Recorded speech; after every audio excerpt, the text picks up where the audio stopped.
আসসালামু আলাইকুম। আলহামদুলিল্লাহ জারিফের ডিভাইস কসমেটিক করানো হয়ে গেছে। তো তোমার কাছে কেমন লাগছে আঙ্কেল একটু বলো তো?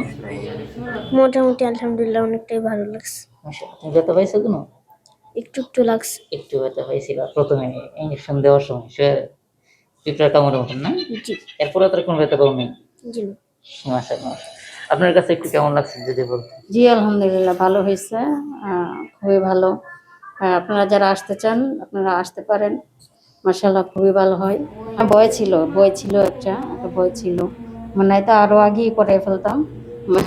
এতদিন একটু ভয়ে ছিলাম। আগে যে আপনার নরমালি করতো সার্জিক্যালটা ওইটার থেকে কি ডিভাইস কসমেটিকটা ভালো হ্যাঁ, লাগছে? অনেক ভালো। হ্যাঁ, অনেক ভালো। আলহামদুলিল্লাহ। আলহামদুলিল্লাহ ভালো। ও কিন্তু এখন হাঁটাচলা তো করে ফেলছে। সবকিছুই করতে পারবে নরমালি ইনশাআল্লাহ। ঠিক আছে। ঠিক। অনেক সহজ মনে হয়েছে। আলহামদুলিল্লাহ। অনেক সহজ মনে হয়েছে। জি। মাশাআল্লাহ। ঠিক আছে, জারিফের জন্য সবাই দোয়া করবেন। আসসালামু আলাইকুম।